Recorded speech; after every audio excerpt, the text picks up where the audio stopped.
e espero pela tua salvação. Junto de ti, ó Senhor, me refugio. Não tenha eu de que me envergonhar.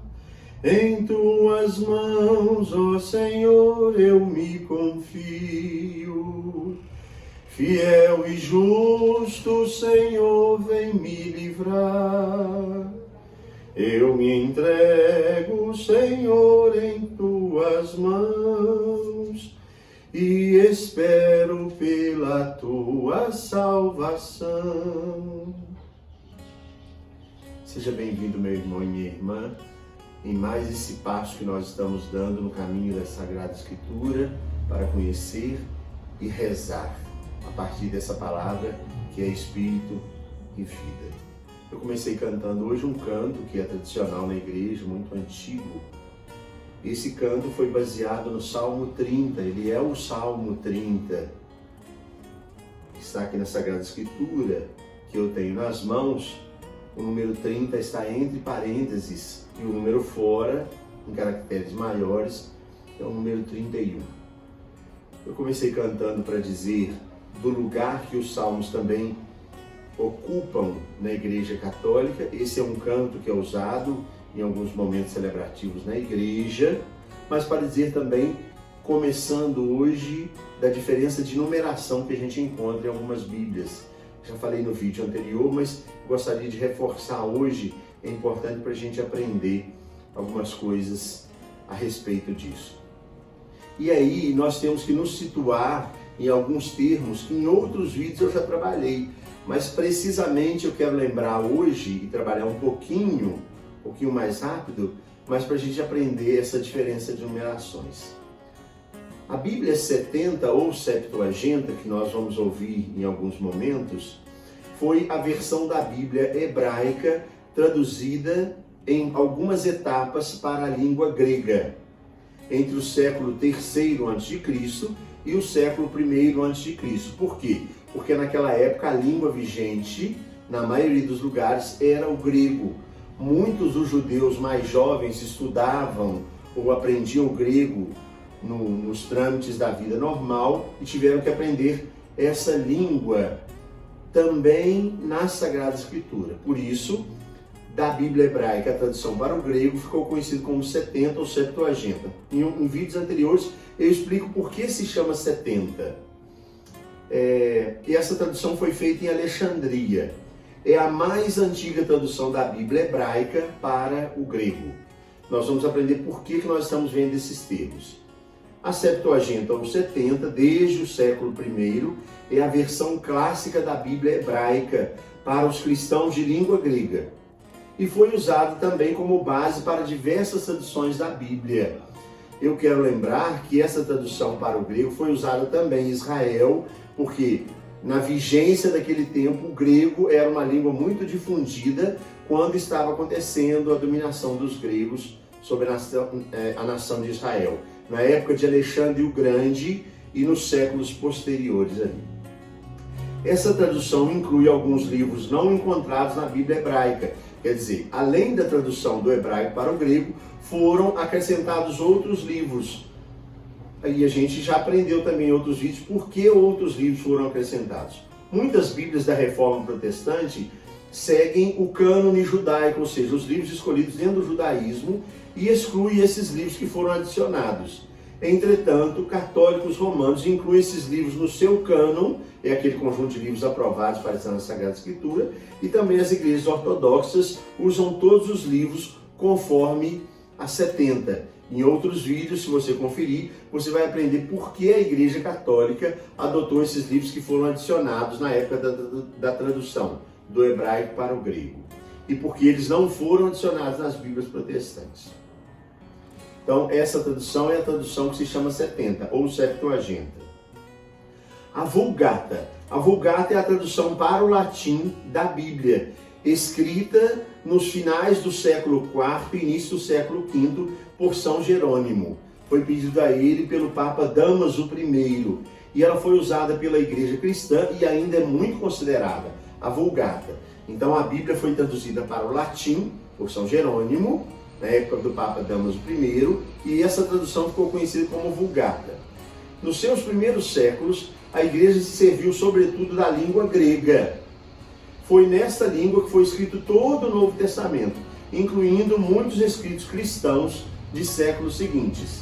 E aí, no século IV, a situação foi mudando, e é então que o importante biblista São Jerônimo traduz o Antigo Testamento da Bíblia hebraica para o latim. Por quê? Porque ele queria o mais original possível. Já tinha sido traduzida a Bíblia hebraica para o grego, mas ele buscou na Bíblia hebraica e fez a tradução diretamente do hebraico para o latim. E o Novo Testamento? Como o Novo Testamento tinha sido todo escrito em grego, e ele não está presente na Bíblia hebraica, o Novo Testamento não existe na Bíblia hebraica, ele traduziu do grego para o latim. Então a tradução da Vulgata de São Jerônimo é a tradução da Bíblia hebraica no Antigo Testamento para o latim, e a tradução da 70 ou Septuaginta do Novo Testamento do grego para o latim. A versão grega ou 70 foi a base para a tradução de todo o Novo Testamento, então, uma vez que esse Novo Testamento tinha originalmente sido escrito em grego. Após o Concílio Vaticano II, isso já no século passado, por determinação do Papa Paulo VI, foi realizada uma revisão na Vulgata, a tradução de São Jerônimo. Essa revisão termina em 1975 e ela foi promulgada pelo Papa João Paulo II em 1979, o segundo ano do seu pontificado. E ela é denominada Nova Vulgata e ficou estabelecida como a nova Bíblia oficial da Igreja Católica. Agora então nós vamos ver sobre a numeração. Aprendemos o que é a Septuaginta ou 70, o que é a Vulgata, de onde elas vieram, e vamos aprender agora sobre numeração. Eu vou reforçar aquilo que eu já tinha ensinado no vídeo anterior. A diferença de numeração dos versículos. A versão grega, que é a 70, costuma apresentar na maioria dos salmos um versículo de introdução, em que são atribuídos naquele salmo a autoria e são apontados também os instrumentos que devem ser utilizados para se cantar o texto daquele salmo. Esse versículo, sendo então numerado, faz com que a versão hebraica tenha sempre um versículo a menos, porque nela este trecho com a informação não foi numerado. Na Bíblia grega foi numerado, então sempre a tradução que vem do grego diretamente tem um versículo a mais. E a diferença de numeração nos capítulos? Podemos dizer que entre os Salmos 10 e 148, a numeração da Bíblia hebraica está uma unidade à frente da numeração seguida pela 70 ou Septuaginta e na Vulgata também, que é a tradução latina. Como você pode ver na tabela agora, na tela da nossa transmissão aqui do nosso vídeo, nós estamos exibindo uma comparação para a gente aprender por que existiu a diferença dessa numeração. No texto hebraico, nós temos do primeiro salmo ao oitavo, igualzinho no texto grego do primeiro salmo ao oitavo. A numeração é idêntica. E aí, dali para frente, começa a mudar, porque no texto hebraico, nós temos o salmo 9 e 10. Na tradução grega, foram ajuntados todos os dois no salmo número 9. E depois, no texto hebraico, você vê aí na tela, temos do 11 ao 113, o que no texto grego será do 10 ao 112, com ajuntamentos, e aí dá essa diferença de numeração. Depois, no texto hebraico, 114 e 115, esses dois salmos foram ajuntados no texto grego, no salmo 113. Depois, 116, no texto grego, será 114 e 115. 116 no texto hebraico. E no texto hebraico, 117 a 146, no texto grego, 116 a 145. Diminui um número. No texto hebraico, 147, no texto grego, 146 e 147. Aí o Salmo 147 foi dividido para o texto grego. E depois no texto hebraico, de 148 a 150, no texto grego também, 148 a 150, a numeração está idêntica. A partir daí a gente pode entender um pouquinho por que essa diferença de numeração. De qualquer modo, ela não atrapalha a nossa leitura bíblica. Os salmos são os mesmos, são idênticos, apenas a divisão ali que dá uma diferença.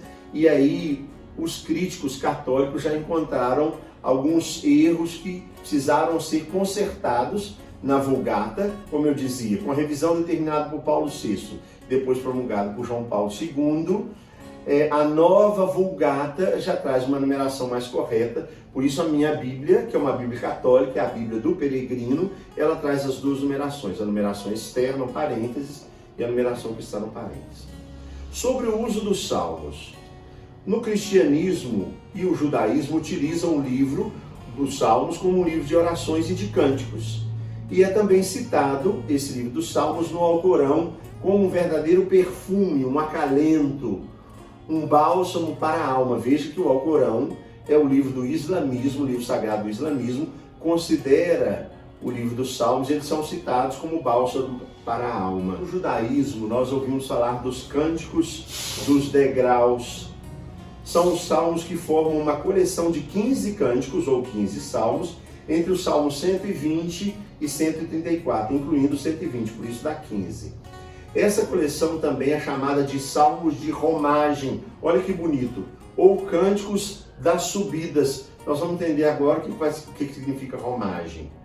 A língua portuguesa, romagem, é o mesmo sentido de romaria, e a gente vai entender porque esse termo no catolicismo é muito forte.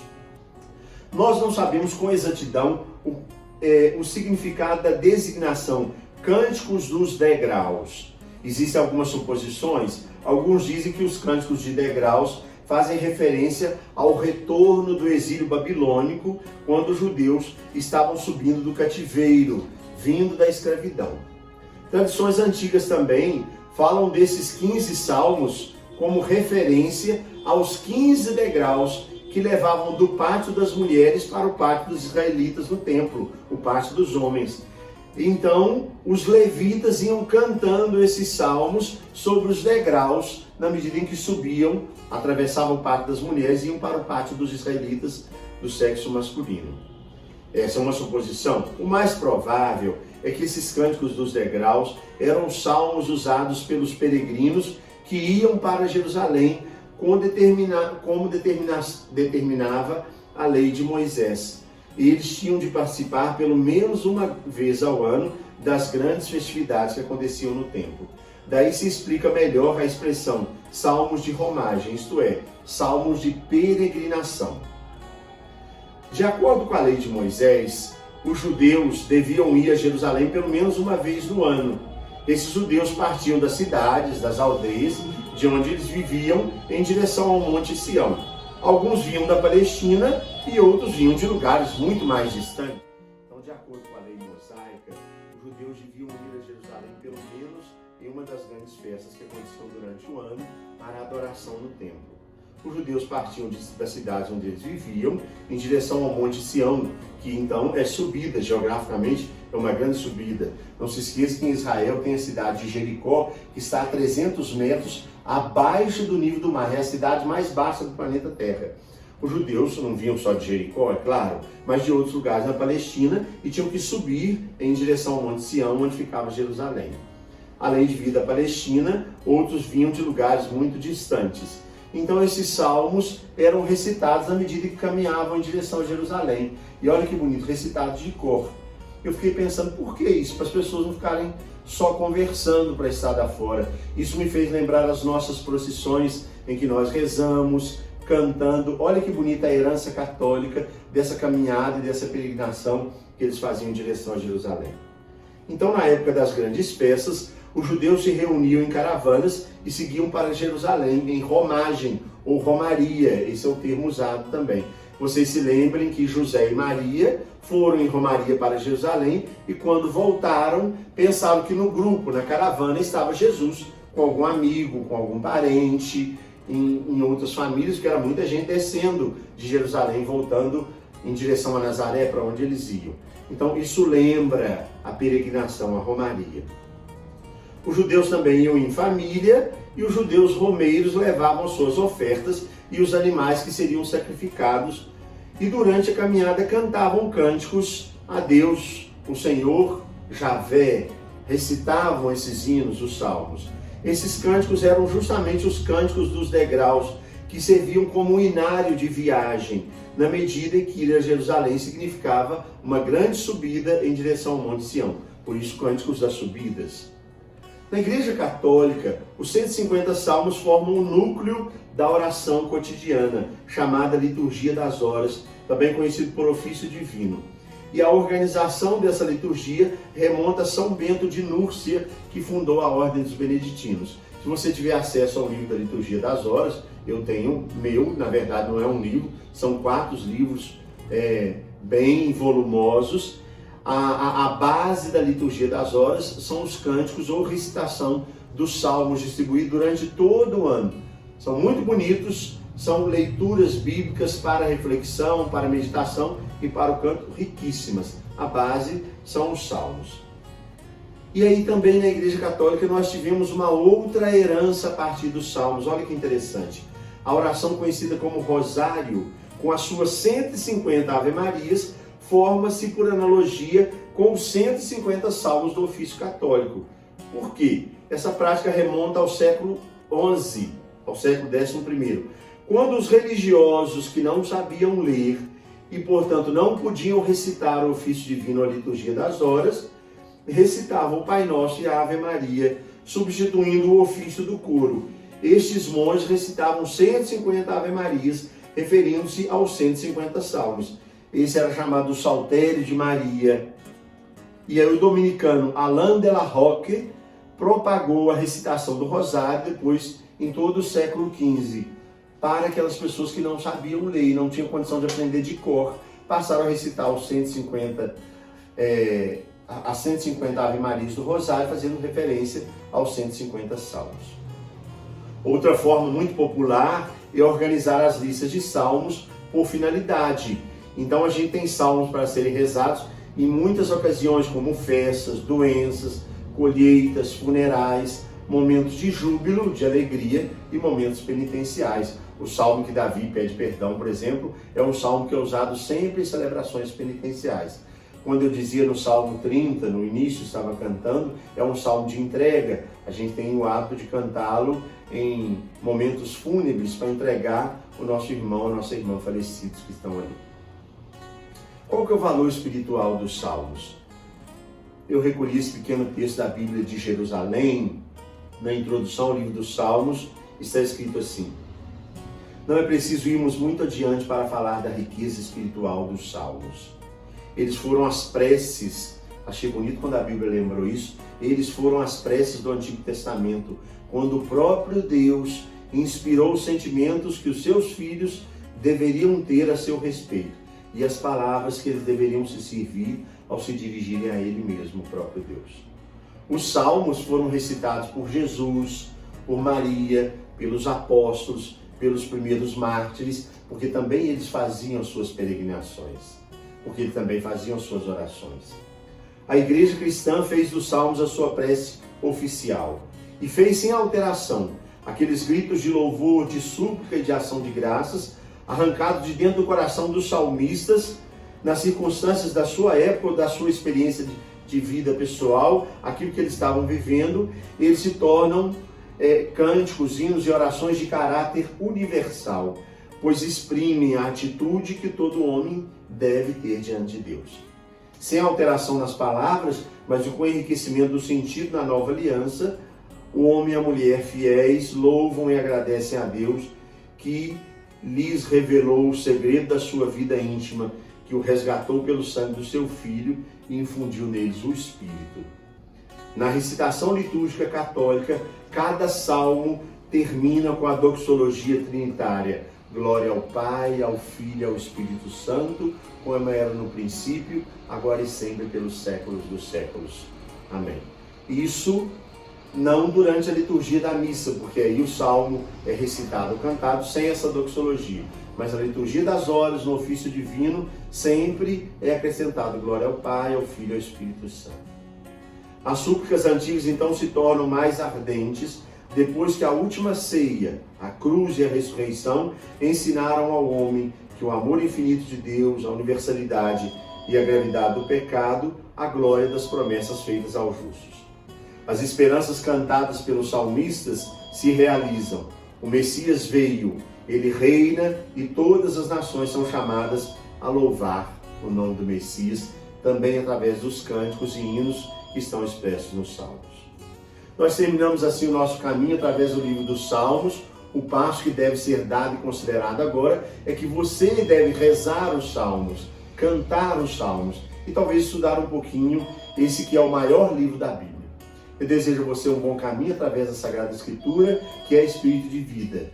E te abençoe o Pai, o Filho e o Espírito Santo. Amém.